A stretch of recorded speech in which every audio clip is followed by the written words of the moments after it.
Bonjour à vous, j'espère que vous allez bien. Bienvenue sur ma chaîne YouTube, je suis Marie-Lise Baïkoro. Je suis maman, je suis aussi accompagnatrice en parentalité et en guérison des blessures intérieures.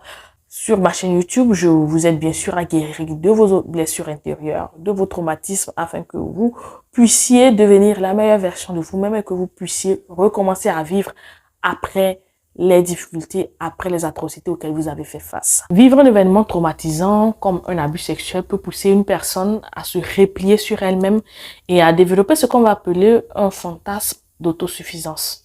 Le fantasme d'autosuffisance, c'est cette volonté, cette envie de s'isoler en repoussant les autres à cause du traumatisme qu'on a vécu ou qu'on a subi, de peur de souffrir à nouveau ou de peur de revivre à nouveau l'événement traumatisant. Ici, on parle de revivre l'abus sexuel. Je tiens à préciser que s'isoler des autres, ce n'est pas seulement aller vivre tout seul au fin fond de la forêt amazonienne ou aller vivre en autarcie, en Sibérie. Ce n'est pas ça. Voilà, je le dis parce qu'il y a de nombreuses personnes qui s'isolent sans le savoir parce que voilà, elles sont bien entourées, elles ont de la famille autour, elles ont des enfants, elles sont mariées, elles ont leurs parents. Donc, elles se disent, moi, je ne m'isole pas. Alors qu'en fait, s'isoler, ce n'est pas seulement le faire physiquement, c'est aussi se couper de tout sentiment, c'est-à-dire que s'enfermer dans une prison émotionnelle qui va nous empêcher de valablement communier avec nous-mêmes parfois et aussi avec, surtout avec les autres. Pour ceux qui me suivent pour la première fois, sachez que cette vidéo-là est la troisième et la dernière d'une série de vidéos que je suis en train de faire pour aider les victimes d'abus sexuels à sortir du traumatisme qu'elles ont vécu. Dans les précédentes vidéos, j'ai dit que la première étape pour amorcer un processus de guérison quand on a subi un traumatisme qui est dû à un abus sexuel, c'est de s'affranchir de la honte toxique.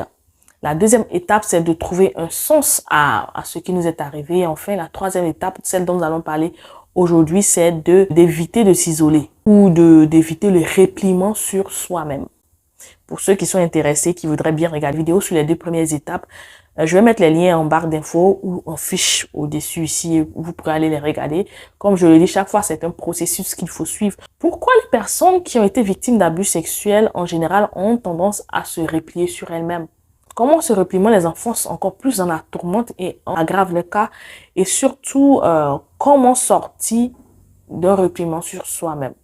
Voilà grosso modo ce dont je vais vous parler dans cette vidéo. On se retrouve après le générique, ne vous en allez surtout pas.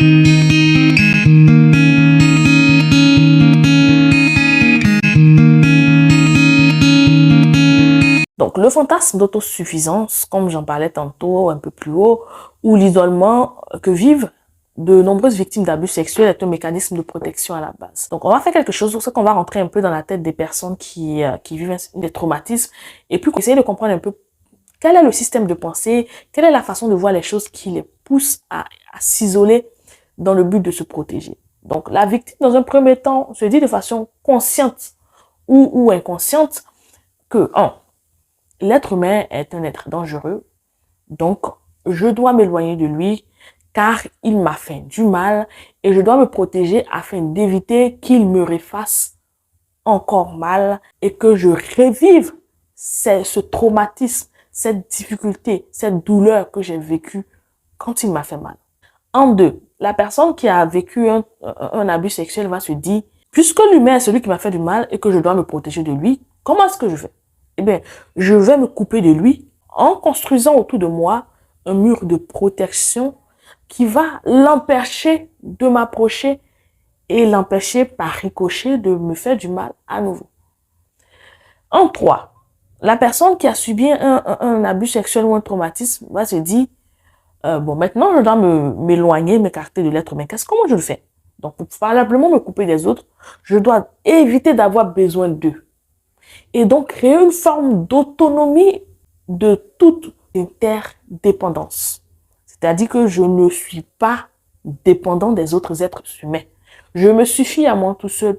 Je peux vivre toute seule. Même si je vis parmi eux, je peux vivre toute seule. Je n'ai pas besoin d'eux. Enfin, pour atteindre ce niveau-là, la personne qui a vécu un traumatisme ou un abus sexuel, puisqu'elle n'a pas envie d'avoir besoin des autres, va se dire, pour que je n'ai pas besoin des autres, il faut que je m'endurcisse et que je me forge une carapace qui va faire que, comme je n'ai pas besoin d'eux, s'ils me font du mal, je ne vais pas souffrir. Donc voilà un peu la façon de penser qui va transformer de nombreuses victimes d'abus sexuels ou de traumatisme en général.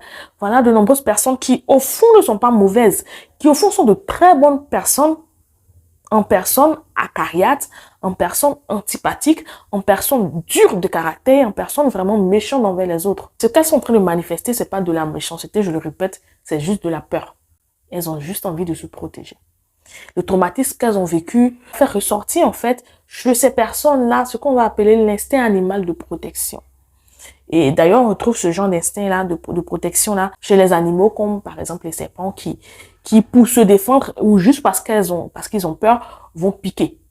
Voilà, parfois ce n'est même pas une menace, ce sont des enfants innocents qui vont vouloir jouer avec eux, mais le serpent va percevoir cela comme de la menace et directement aller piquer. Donc les personnes qui ont vécu une forme de traumatisme et qui s'isolent réfléchissent ou voient les choses de cette façon-là. C'est l'instinct animal primaire, grégaire, qui prend le dessus.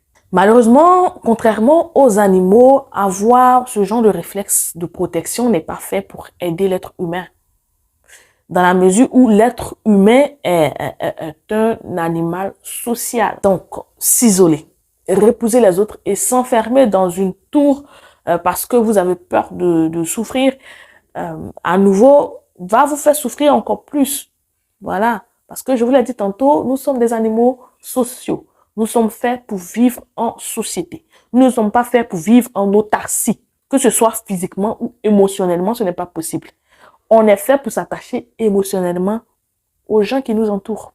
L'être humain est fait pour être aimé. L'être humain est fait pour aimer. L'être humain est fait pour partager, pour communier avec les autres. Et quand ce n'est pas fait, même s'il pense qu'il est en train de se protéger, dans le fond, il est en train de creuser sa propre tombe et il va finir par souffrir. Parce que quand vous êtes fâché, vous vous endurcissez, vous êtes acariate, c'est vous qui souffrez. Hein. Ce ne sont pas les autres qui souffrent. Oui, vous pouvez faire souffrir les autres, mais quelque part, vous-même, vous souffrez déjà. Ok? Donc, se couper du monde entier, se couper des gens, va vous rendre plus malheureux qu'heureux et vous emmener, comme je vous l'ai dit tantôt, à blesser les autres, ce qui est vraiment triste. Si vous sentez que vous êtes dans ce genre de situation, que vous voulez guérir de ce tourment dû à l'abus que vous avez vécu, ne vous isolez surtout pas, ok? Ce n'est pas du tout facile à faire. Je peux comprendre aisément qu'on veuille s'isoler parce que le monde est devenu tellement méchant, l'être humain est maintenant semblable à l'animal, on a l'impression qu'on est dans la jungle, c'est vrai. Mais je pense qu'il y a encore du bon dans l'humanité, donc reprenez foi en l'humanité, ok? Tous les êtres humains ne sont pas mauvais. Hein, pour 1000 personnes, pour 1000 êtres humains qui sont susceptibles de vous faire du mal, il y en a 10 000 qui sont susceptibles de vous apporter leur aide et de vous aimer. Maintenant, tout dépend de votre système de pensée, de la façon dont vous voyez les choses. Je vous ai toujours dit que l'être humain est un être spirituel. Ce que vous pensez, c'est ce qui vous arrive. Tel vous pensez, tel vous êtes. Donc, si vous êtes quelqu'un de positif, qui pense qu'il y a encore de bon chez l'être humain, vous allez attirer de bonnes personnes, des personnes bien autour de vous. Par contre, si vous êtes quelqu'un de négatif, vous allez attirer des personnes négatives. Ok? Et si vous êtes enchaîné, si vous vous mettez dans une prison, vous êtes enfermé en fait. C'est vrai, vous avez construit un tout pour vous protéger, mais dans le fond, vous êtes enfermé, vous êtes en prison et ça sera vraiment difficile pour vous. Donc, apprenez ce que vous avez à apprendre de l'événement que vous avez vécu. Je vous l'ai dit tantôt dans l'étape 2 qu'il faut chercher un sens à ce que vous êtes arrivé. Et il y a forcément quelque chose que vous devez, une leçon que vous devez tirer du traumatisme que vous avez vécu, même si ce n'est pas de votre faute. Ok? Mais ne laissez surtout pas ce traumatisme-là vous transformer en quelqu'un que vous n'êtes pas. Ne laissez surtout pas ce traumatisme-là vous enlaidir, aussi bien physiquement qu'intérieurement. Ne laissez pas celui qui vous a fait du mal gagner une deuxième fois en gardant le contrôle sur votre vie. Ainsi prend fin cette série de vidéos sur comment se reconstruire après un abus sexuel. Même si c'est pas une vidéo qui est très prisée, les gens n'en parlent pas beaucoup, et YouTube même n'aime pas trop ce genre de vidéos qui ne sont pas monétisées. Ça a été en tout cas pour moi un plaisir de vous aider à mon humble niveau. Sur ce, je vous donne rendez-vous pour voilà, une prochaine vidéo. On va plus parler forcément d'abus sexuels, mais on va continuer à parler de traumatisme. Que Dieu vous garde. Ciao.